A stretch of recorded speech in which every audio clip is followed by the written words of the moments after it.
ঢাকা শহরে ব্যাটারি চালিত অটো রিক্সাগুলো কিন্তু বন্ধ করে দিয়েছে, যেন ঢাকা শহরের হাইওয়েতে চলতে না পারে। কিন্তু শুধু হাইওয়েতে নয়, ওভারব্রিজের মতো একটি জায়গাতেও অটো রিক্সা নিয়ে যাচ্ছে একজন নেতা। তাহলে কি সাধারণ মানুষ হলে নিতে পারবে না, আর নেতা হলে নিতে পারবে? চলুন একটু শুনি আগে, তারপর কথা বলছি।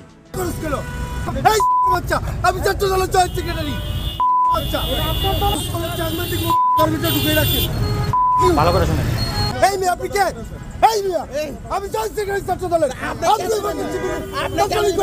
শুনলেন তো, দেখলেন কি বুঝলেন?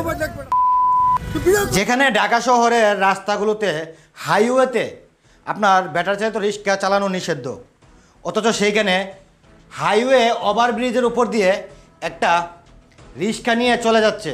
সে রিক্সাওয়ালা ভাইটাকে জিজ্ঞাসা করেছে, সে বলেছে আমি আসতে চাইনি, আমাকে নিয়ে এসেছে। কেন নিয়ে এসেছে? কারণ সে হলো পটুয়াখালীর ছাত্রদলের জয়েন্ট সেক্রেটারি বিএনপি। তার মানে বিগত 15 বছর আওয়ামী লীগ যেভাবে চাইছে সেভাবেই চলছে। সত্যটাকে মিথ্যে, মিথ্যেটাকে সত্য বলে। আর এখন তাহলে বিএনপি এটাই করতে চাইছে।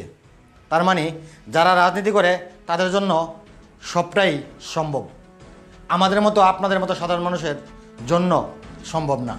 কেন? আর এটার জন্যই কি 2024-এর আন্দোলন হয়েছিল? না।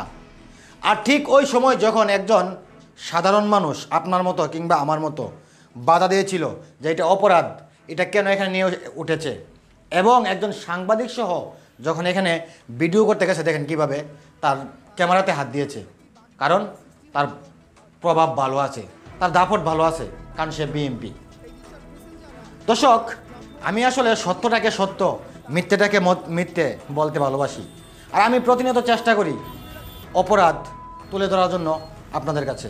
আর আপনারা প্রতিনিয়ত অবশ্যই চেষ্টা করবেন এই ভিডিওগুলো শেয়ার করে সেই সত্যগুলো প্রকাশ করার জন্য।